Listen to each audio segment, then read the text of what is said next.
আসসালামু আলাইকুম। যশোর জেলার অভয়নগর থানার অন্তর্গত শুভরাটা ইউনিয়নের বাসুয়াড়ি গ্রামে রয়েছে ৬০০ বছরের ইতিহাসের সাক্ষী হজরত খাজা খান জাহান আলী রহমাতুল্লাহ আলাইহি এর স্মৃতি বিজড়িত একটি দিঘি। আজকে আমি আপনাদের জানাবো এই দিঘি সংক্রান্ত অজানা ইতিহাস এবং এই দিঘিটি দখলদারিত্বের নির্মম সত্য ঘটনা এবং অত্র এলাকার মানুষের এর বিরুদ্ধে রুখে দাঁড়ানোর গল্প। আপনাদের কাছে আমার আকুল আবেদন থাকবে এই ভিডিওটি আপনারা সমর্থনের মাধ্যমে আমাদেরকে সহযোগিতা করুন এই দিঘিটিকে যেন আমরা দখলদারিত্ব মুক্ত করতে পারি এবং এই জাতীয় প্রত্নতত্ত্ব সম্পদটিকে সংরক্ষণের মাধ্যমে আমরা যেন দেশের সম্পদকে সুরক্ষিত রাখতে পারি। বাংলার প্রাচীন ইতিহাসে যে কজন সিদ্ধ পুরুষ এদেশে আগমন করেছেন হজরত খাজা খান জাহান আলী রহমতুল্লাহ আলাইহি তার ভিতর অন্যতম। আপনারা সবাই ষাট গম্বুজ মসজিদ সম্পর্কে জানেন, যেটি ১৯৮৩ সালে ইউনেস্কো কর্তৃক ওয়ার্ল্ড হেরিটেজ হিসেবে স্বীকৃতিপ্রাপ্ত। বাগেরহাটে অবস্থিত এই স্থাপনাটি হজরত খাজা খান জাহান আলীর উৎকর্ষতাকে রিপ্রেজেন্ট করে। এছাড়া এখানে রয়েছে তার মাজার, দিঘিসহ অনেক অনেক প্রাচীন স্থাপনা। মূলত দক্ষিণবঙ্গের একটা ব্যাপক এরিয়া নিয়ে তিনি তার শাসনকার্য পরিচালনা করেছিলেন। এজন্য প্রতিটা দক্ষিণবঙ্গের প্রতিটা স্থানেই পুরো সুন্দরবন এরিয়া থেকে শুরু করে চিটাগাংয়ের আগ পর্যন্ত তার স্থাপনা কীর্তি আমরা দেখতে পাই। হজরত খাজা খান জাহান আলী রহমাতুল্লাহ আলাইহি এর জন্ম ১৩৫৮ খ্রিস্টাব্দে। ইতিহাস থেকে যতদূর জানা যায় তার পূর্বপুরুষগণ তুরস্ক বা বাগদাদের অধিবাসী ছিলেন এবং হজরত বড় পীর আব্দুল কাদের জিলানী রহমতুল্লাহ আলাইহি এর বংশধর ছিলেন। তার জীবনী সম্পর্কে বিস্তারিত বলতে গেলে অনেক সময় লেগে যাবে, কারণ তিনি মানুষটাই ছিলেন এক অলৌকিক মহাপুরুষ। আপনারা বিভিন্ন অনলাইন মিডিয়া এবং বিভিন্ন বই পুস্তকে ওনার জীবনী সম্পর্কে বিস্তারিত জেনে যাবেন। আজকে আমি স্পেসিফিক্যালি এখানকার দিঘি সম্পর্কিত যে ইতিহাস আছে সেগুলোই আপনাদের সামনে শুধুমাত্র উপস্থাপন করব। হজরত খাজা খান জাহান আলী রহমতুল্লাহ আলাইহি ১৩৯৭ খ্রিস্টাব্দে ৪০ বছর বয়সে পূর্ববঙ্গে আগমন করেন। মূলত তিনি দিল্লির সম্রাটের প্রতিনিধি হিসেবে যশোর রাজ্যের ভারপ্রাপ্ত শাসনকর্তা হিসেবে বঙ্গদেশে আগমন করেছিলেন। তখন যশোর এরিয়াতে বেশিরভাগ হিন্দু রাজাদের রাজত্ব ছিল। হিন্দু রাজাদের দ্বারা নিচু বর্ণের হিন্দু এবং অন্যান্য ধর্মাবলম্বীরা খুবই নিষ্পেষিত, নির্যাতিত এবং অবহেলিত ছিল। তখনকার সময় সাধারণ মানুষের জীবন খুবই দুর্বিষহ ছিল। তিনি এই নির্যাতিত সাধারণ মানুষের মুক্তি এবং ধর্মপ্রচারের মহৎ উদ্দেশ্য নিয়ে এই যশোর এরিয়াতে আগমন করেন। মূলত তিনি বঙ্গদেশের যে এরিয়া দিয়েই অগ্রসর হয়েছেন সেখানে নতুন রাস্তা নির্মাণ, মসজিদ নির্মাণ, গাছপালা কেটে কৃষি জমিতে রূপান্তর সহ অনেক অনেক জনহিতকর কাজ তিনি করেছেন। সবচেয়ে ইন্টারেস্টিং বিষয় হচ্ছে তিনি যে এরিয়ায় অবস্থান করতেন সেখানে খুব সুন্দর দৃষ্টিনন্দন মসজিদ নির্মাণ করতেন, অথবা বিশ্রামের জন্য যেখানে অবস্থান করতেন সেখানে মানুষের পানীয় জলের সুবিধার জন্য তিনি দিঘি খনন করতেন। সুন্দরবন এরিয়া হতে চিটাগাং পর্যন্ত তিনি তার কীর্তিচিহ্ন এভাবেই রেখে গেছেন। তিনি যখন অভয়নগরের বাসুয়াড়ি গ্রামে প্রবেশ করেন তখন তার সাথে ৬০,০০০-এর অধিক সৈন্য এবং প্রচুর লোক লস্কর ছিল। তার রাজ্য জয়ে কোনো এরিয়াতেই কেউ বাধা দেওয়ার সাহস করেনি, ফলে তিনি সৈন্যদের হাতে অস্ত্রের পরিবর্তে কোদাল, বেলচা, ঝুড়ির মতো সামগ্রী তুলে দিয়ে এই দিঘিটি খনন করিয়েছিলেন। মূলত তার বাহিনীর বেশিরভাগ সৈন্যই ছিল কোড়াদার, বেলদার বা খননকারী সৈন্য। কথিত আছে এই দিঘি তিনি এক রাতেই খনন করিয়েছিলেন। ইতিহাস থেকে যতদূর জানা যায় খননকারে এর দৈর্ঘ্য ৫৫০ হাত এবং প্রস্থে ৪৫০ হাত বা প্রায় ৩৯ বিঘার সমান। চতুর্পাশে উঁচু পাড় সম্বলিত দিঘি হিসেবেই তিনি খনন করেছিলেন। দিঘির দক্ষিণ পাড়ের কিছু অংশ বাদে অন্যান্য পাড়ের বেশিরভাগ অংশই প্রায় অবিকৃত এবং উঁচু আকারেই এখনও রয়েছে। পাড়সহ দিঘির মোট আয়তন ২৩ একর ৭৯% বা প্রায় ৭২ বিঘা। তিনি শুধু এই দিঘিটিই খনন করেননি, এর পাড়গুলোতে প্রচুর সংখ্যক ফলজ, বনজ এবং বিভিন্ন রকমের গাছপালা রোপণ করেছিলেন।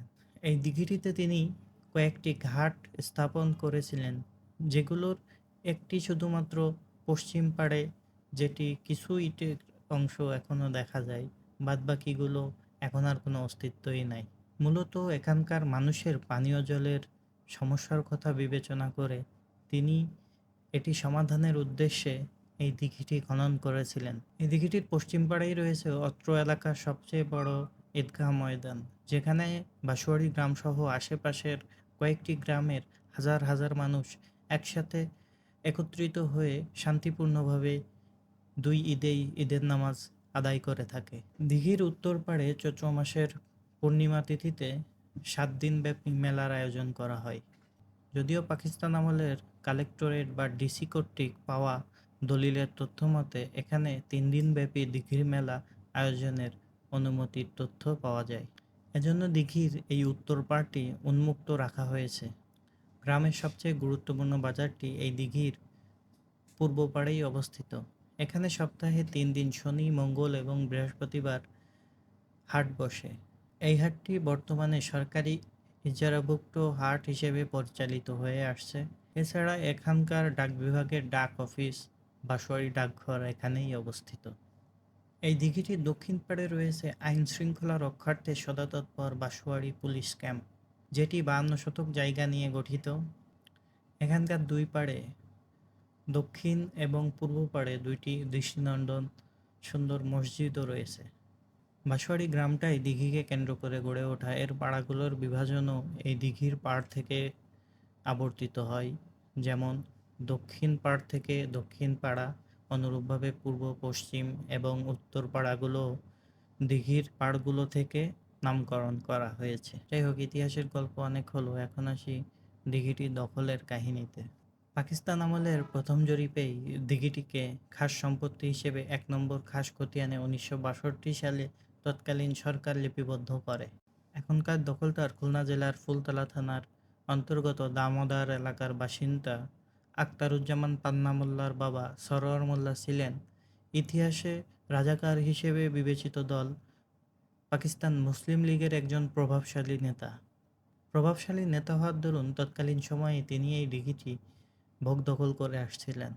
প্রভাব প্রতিপত্তি বিস্তারের মাধ্যমে তিনি তৎকালীন সময়েই এই দিঘিটিতে অবস্থিত বিভিন্ন ফলজ বনজ গাছের ফলমূল আত্মসাৎ, এই দিঘির মাছ আত্মসাৎ করা সহ এই দিঘির প্রাণজীব বৈচিত্র্যের ব্যাপক ক্ষতিসাধন তখন থেকেই তারা শুরু করে। বিত্তবান এবং প্রভাবশালী হওয়ার দরুন তখনকার সময় থেকেই জনগণ তাদের বিরুদ্ধে রুখে দাঁড়ানোর বা প্রতিবাদ করার কোনো সুযোগ তারা পায়নি বা সাহস করতে পারেনি। পরবর্তীতে এসে দেশভাগের পর প্রভাবশালী এ পারিবারিক চক্রটি আওয়ামী লীগের রাজনীতিতে যোগ দেয় এবং নিজেদের নামে দিঘির টোটাল জমি 1 নম্বর খাস খতিয়ানে উল্লেখ থাকার পরেও জাল দলিল করে নেয়।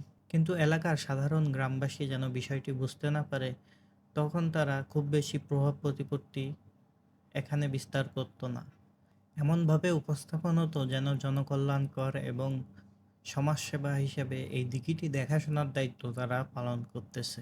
মূলত 1988 সালের দিকে এসে যশোরের অভয়নগরে নওপাড়ার প্রদিনশীল পীর শাহ মোহাম্মদ রফিক সাহেব, যিনি তার শাহ পদবিটা হজরত খাজা খানজাহান আলী রহমতুল্লাহ আলাইহি থেকে প্রাপ্ত বলে নিজে দাবি করে থাকেন, এই পীর সাহেব নওপাড়ার সমর্থন নিয়ে পারিবারিক প্রভাবশালী এ চক্রটি এই দিঘিটি নিজেদের ব্যক্তিগত সম্পত্তি হিসেবে উপস্থাপনের লক্ষ্যে জাল দলিল করে। এই শাহ মোহাম্মদ রফিক সাহেব, যিনি পীর সাহেব নওপাড়া হিসেবে বিবেচিত, তখনকার সময়ে খুবই প্রভাবশালী এবং এলাকার জনগণের কাছে খুবই শ্রদ্ধাভাজন একজন ব্যক্তি ছিলেন বিধায় তার এই সমর্থন এলাকার জনগণ তখন এর বিরুদ্ধে রুখে দাঁড়ানোর সাহস করার সুযোগ পায়নি। তিনি অনৈতিকভাবে এই প্রভাবশালী পারিবারিক চক্রটিকে সমর্থন করেন এবং এই দিঘির মোট সম্পত্তি যেন ভোগ দখল করতে পারে তার সব ব্যবস্থা শাহ মোহাম্মদ রফিক সাহেব করে দেন প্রভাবশালী এই দখলদারদের। পীর সাহেব নওপাড়া শাহ মোহাম্মদ রফিক সাহেবের সমর্থন নিয়ে এবং তৎকালীন এরশাদ সরকারের সমর্থন নিয়ে প্রভাবশালী এই পারিবারিক চক্রটি জাল দলিল উপস্থাপন করে এই দিঘিটির প্রাচীন শত শত বর্ষী গাছ কাটা শুরু করে। যতদূর এলাকাবাসীর তথ্য মতে জানতে পেরেছি, প্রায় প্রথম দিনেই 85,000 টাকা সমমূল্যের গাছ তারা বিক্রি করে এবং এই গাছগুলো কেটে রেখে দেয়। এলাকাবাসীর প্রতিরোধের মুখে এই গাছগুলো তারা নিয়ে যেতে পারেনি।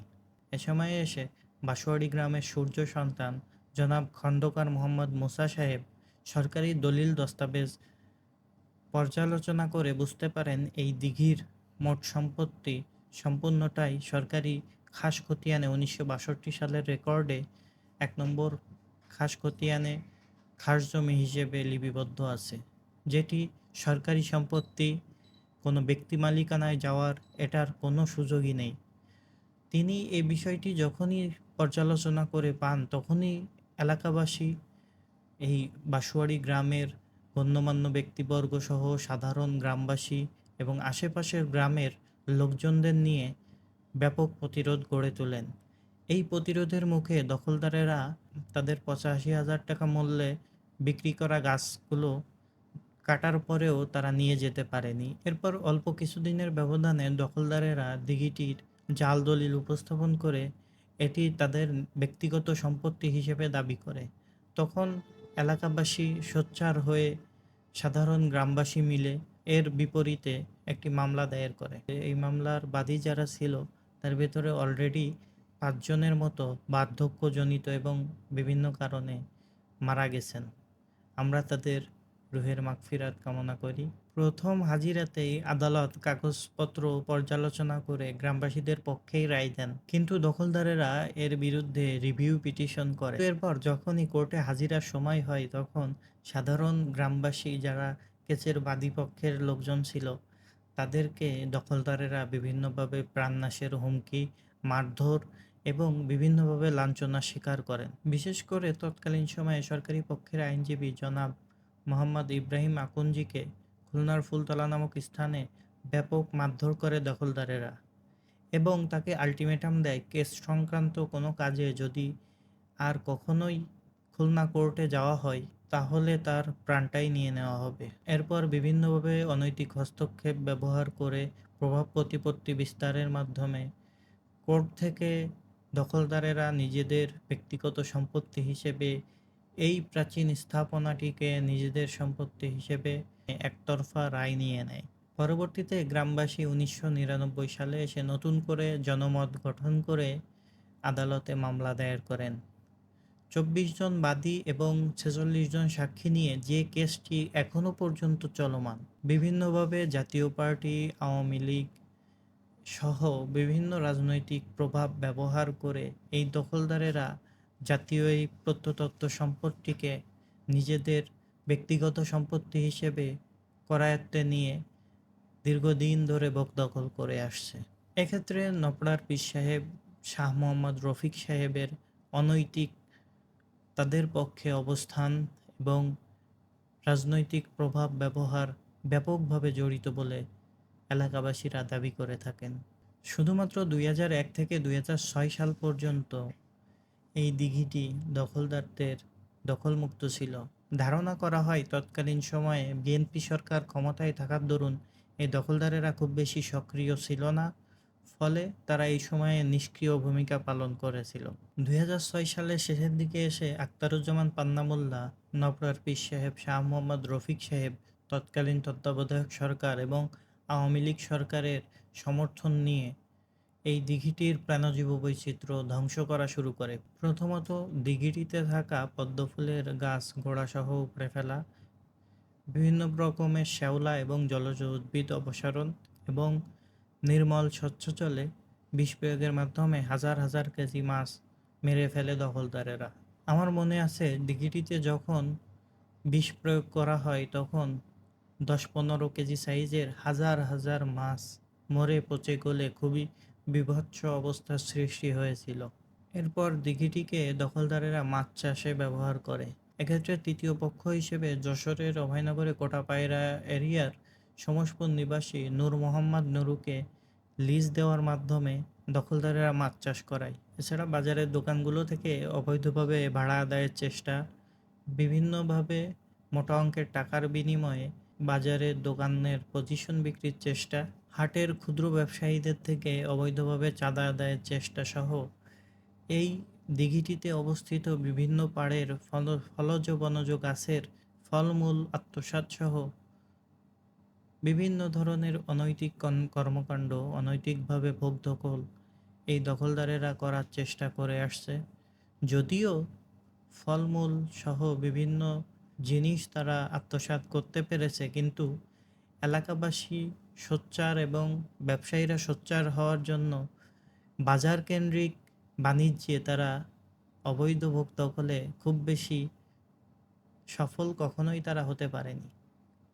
বাজারের বিশেষ করে বাজারের ব্যবসায়ীরা সোচ্চার থাকার দরুন তারা বাজার কেন্দ্রিক অনৈতিক হস্তক্ষেপ খুব বেশি করতে সফল হয়নি কখনোই। ছোটবেলা থেকেই আমার বেড়ে ওঠা এই দিঘির পাড়েই। এখানকার মাটি, জল, বাতাস সব আমার রক্তে মিশে আছে। এখানকার প্রাচীন গাছগুলো, দিঘিতে অবস্থিত পদ্ম ফুল এবং স্বচ্ছ জলে মাছেদের ছোটাছুটি সব আমার অতীতে ফিরিয়ে নিয়ে যায়। আমরা গ্রামবাসী বেশিরভাগ মানুষ এই দিঘির জল রান্নার জল হিসেবে ব্যবহার করতাম। এখানে আমরা প্রতিদিন গোসল করতাম এবং গামছা ওড়না দিয়ে সেকে মাছ ধরতাম। হজরত খাজা খানজাহান আলী রহমতুল্লাহ আলাইহি পীর হিসেবে অত্র এলাকার মানুষের কাছে খুবই শ্রদ্ধাভাজন এক ব্যক্তিত্ব। এখানে ওনার ভক্তরা অনেকে মানত করে মুরগি, খাসি, হাঁস সহ বিভিন্ন রকম প্রাণী দেয়, সিন্নি বা হাজত ভাত রান্না করে খাওয়ায়। মানুষ দিঘির জলকে পবিত্র মনে করে গোসল করে এবং রোগ মুক্তির উদ্দেশ্যে এই দিঘির জলকে পান করে থাকে। ইসলামী দৃষ্টিকোণ থেকে এখানে সংঘটিত অনেক ধরনের রিচুয়াল মানুষ অজ্ঞতার বশে দীর্ঘদিন ধরে করে আসছে, যার অধিকাংশই শিরকের পর্যায়ে পড়ে। যদিও সময়ের সাথে সাথে মানুষজন ধর্মীয় শিক্ষা গ্রহণের মাধ্যমে এ বিষয়ে যথেষ্ট সচেতন হয়েছে। এছাড়া অত্র এলাকার হিন্দু সম্প্রদায়ের মানুষের ভিতরেও এই স্থানটি পুণ্যস্থান হিসেবে বিবেচিত। বিভিন্ন তিথিতে তারা এখানে পূজা অর্চনা করে থাকেন। এখানে প্রাচীন একটি শিমুল গাছ ছিল, ধারণা করা হতো এই গাছটি প্রায় দিঘির সমান বয়সের। এছাড়া প্রাচীন অনেক অনেক গাছের আজ কোনোটাই এখানে আর অবশিষ্ট নেই, যেগুলো এখানকার বয়োজ্যেষ্ঠ গ্রামবাসী এবং এলাকার সাধারণ মানুষের স্মৃতিতে আজও বিরাজমান রয়েছে। আসুন আমরা প্রত্যেকে সোচ্চার হয়ে এই জাতীয় প্রত্নতত্ত্ব সম্পদটিকে পুনরুদ্ধারের জন্য সোচ্চার কণ্ঠে আওয়াজ তুলি, যেন আদালত এই প্রত্নতত্ত্ব সম্পদটিকে গ্রামবাসীদের পক্ষে রায় দিয়ে এটি সরকারি সম্পত্তি হিসেবে প্রতিষ্ঠিত করে এবং দখলদার মুক্ত করে এই সম্পদটি যেন প্রত্নতত্ত্ব অধিদপ্তর বা যথাযথ কর্তৃপক্ষ যেন এটির উন্নয়নে বা এটি সংরক্ষণে সোচ্চার হয়, এ বিষয়ে তাদের সুদৃষ্টি কামনার্থে আমরা সচেতন হই। অলরেডি 5 তারিখের ছাত্র আন্দোলনে স্বৈরাচার মুক্ত স্বাধীন দেশ গঠিত হবার পর অত্র এলাকার সাধারণ জনগণ, গ্রামবাসী এবং ছাত্র সমাজের প্রতিনিধিগণ, সাধারণ ছাত্র শিক্ষার্থী সবাই মিলে, সর্বোপরি সর্বস্তরের জনগণরা মিলে, রাজনৈতিক ব্যক্তিত্বরা মিলে এই দিঘিটি পুনরুদ্ধারের উদ্দেশ্যে জনমত গঠন করে এই দিঘিটি দখলদার মুক্ত করতে সক্ষম হয়েছেন এবং এর চারপাশের ঝোপ জঙ্গল পরিষ্কার করে দিঘিটিতে বনায়নের মাধ্যমে সুন্দর পরিবেশ ফিরিয়ে আনার জন্য চেষ্টা করে যাচ্ছে। অলরেডি সেপ্টেম্বরের 2 তারিখ দিঘিটির পার্টিতে এলাকাবাসী, ছাত্র সমাজ এবং শিক্ষক শিক্ষার্থীদের সমন্বয়ে এখানে সাংবাদিকদের উপস্থিতিতে একটি শান্তিপূর্ণ মানববন্ধন অনুষ্ঠিত হয়। আমি আপনাদের কথা দিচ্ছি, যদি আপনারা সোচ্চার হয়ে প্রাচীন এই স্থাপনাটি উদ্ধার করে দখলদার মুক্ত করতে পারেন, তাহলে আমরা অত্র এলাকার গ্রামবাসী, বিশেষ করে চাকুরিজীবী, প্রবাসী ভাইয়েরা এবং ছাত্র সমাজের প্রতিনিধিদের সাথে নিয়ে এই দৃষ্টিনন্দন দিঘিটিকে একটি পর্যটন স্থান হিসেবে আমরা প্রতিষ্ঠিত করতে কাজ করে যাব এবং আশা করি প্রত্যেকেই আমাদের এই নেক কাজে সহযোগিতা করবেন এবং সমর্থন করবেন। আল্লাহ পাক জাতীয় এই স্থাপনাটিকে দখলদার মুক্ত করবেন ইনশাআল্লাহ। শুধুমাত্র আপনারা এই বিষয়ে সচেতন হন এবং আপনারা সোচ্চার কণ্ঠে আওয়াজ তুলুন। যদি কখনো দখলদারেরা এই প্রত্নতত্ত্ব নিদর্শনটিকে আবার নিজেদের করায়ত্তে নিতে চায়, আপনারা যেন সোচ্চার হয়ে প্রতিরোধ গড়ে তোলেন এবং এ বিষয়ে যেই আসুক আমরা যেন একত্রিত থেকে সবাইকে রুখে দিতে পারি, এ বিষয়ে নিজেরাই সোচ্চার হয়ে সেভাবেই নিজেরা অবস্থান পাকাপোক্ত করি এবং সর্বোপরি এই ভিডিওটি শেয়ারের মাধ্যমে অত্র এলাকা এবং দেশবাসী সবার কাছে ছড়িয়ে দিয়ে এ বিষয়ে জনমত গড়ে তুলে আমরা যেন যথাযথ কর্তৃপক্ষের সুদৃষ্টি কামনা করতে পারি এবং আদালত যেন কোনো পক্ষপাতিত্ব না করে এই জাতীয় সম্পদটিকে জাতীয় সম্পদ হিসেবে, দেশের সম্পদ হিসেবে যেন সংরক্ষণ করে এবং এ বিষয়ে সাধারণ জনগণ এবং দেশবাসীর চাওয়াকে শ্রদ্ধা রেখে যেন অতি দ্রুত আদালত এ বিষয়ে একটি সিদ্ধান্তে উপনীত হয় এবং এই সম্পদটিকে দখলদারদের করায়ত্ত মুক্ত করে এটিকে সরকারি খাসজমি হিসেবেই যেন গ্রামবাসীদের পক্ষে রায় দেয়। এ বিষয়ে আমরা সবাই সোচ্চার হয়ে আওয়াজ তুলি এবং কামনা করি আদালত যেন দ্রুতই এ বিষয়ে সুরাহা করে। ইনশাআল্লাহ আমরা এই প্রত্নতত্ত্ব নিদর্শনটিকে, এই জাতীয় সম্পদটিকে জালিমদের দখলমুক্ত করব। আপনারা সবাই ভালো থাকবেন, সুস্থ থাকবেন। আসসালামু আলাইকুম।